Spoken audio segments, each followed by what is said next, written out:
pourquoi le même Dieu qui peut permettre à quelqu'un de le faire, là, pourquoi lui ne peut pas devenir sur la forme humaine sur la terre? D'accord. La Bible va répondre dans 2 Chroniques. D'accord. 2 Chroniques. Est-ce que vous comprenez? Parce que Salomon se pose la question. Il dit, mais quoi? Dieu habitera-t-il réellement sur la terre avec les hommes? Le ciel des cieux et des cieux ne peut me contenir. À plus faire raison cette maison que j'ai bâtie. Et je dis amen à ça, parce que exactement, si Dieu se présente sur sa forme divine, on ne peut le voir. Par exemple, Isaac est devenu aveugle lorsqu'il a vu Dieu. Il n'a même pas vu Dieu, c'est la lumière seulement qu'il a vue. Il a dit à Dieu, ne me présente plus ta face. Mais Dieu sait que s'il vient sur cette forme-là, personne ne pourra être à côté de lui. C'est-à-dire que sa sainteté-là ne pourra pas permettre à quiconque se mettre à côté de lui, même pas les rabbins, même pas ceux les déteneurs de la loi. Personne ne pourrait se mettre à côté de lui dans sa position divine, c'est-à-dire que dans sa position Dieu.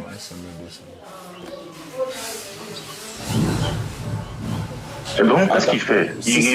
Il vient sur une autre forme. Tel qu'il s'est présenté à Abraham. Où il partait à Sodome et Gomorrhe. C'est 2 Chroniques 6, verset 18. 2 Chroniques 6, verset 18. La Bible déclare ceci.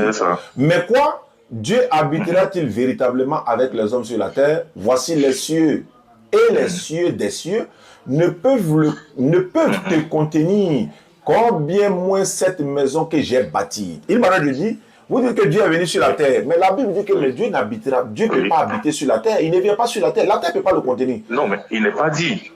Il n'est pas dit. Non, quand on écoute ce que Salomon dit, Salomon ne dit pas qu'il ne peut pas venir sur la terre, mais il dit que la terre ne peut pas le contenir. C'est pourquoi Dieu m'a dit quoi? Dieu m'a dit que ma sagesse là est une folie pour les hommes. Bon. Tu comprends? La sagesse de Dieu est une folie pour les hommes. Ça, c'est écrit. En fait, c'est écrit. Donc, quand Dieu, par exemple, vient, il descend pour pouvoir voir, Abraham, et donner la prophétie, le temps de la prophétie à Abraham. Il vient sur quelle forme? Non, Dieu n'est jamais descendu sur la terre. Je vais vous expliquer. Là, le passage dont tu passes, c'est Genèse chapitre 18. Il est écrit, ce qui vous a trompé, ou encore ce qui trompe beaucoup de personnes, c'est écrit, l'Éternel a apparu à Abraham.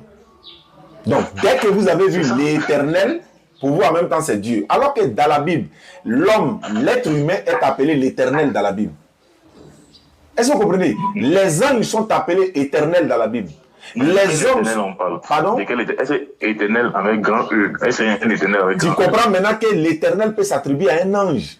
Donc c'est les anges qui se sont. Et puis je vais vous donner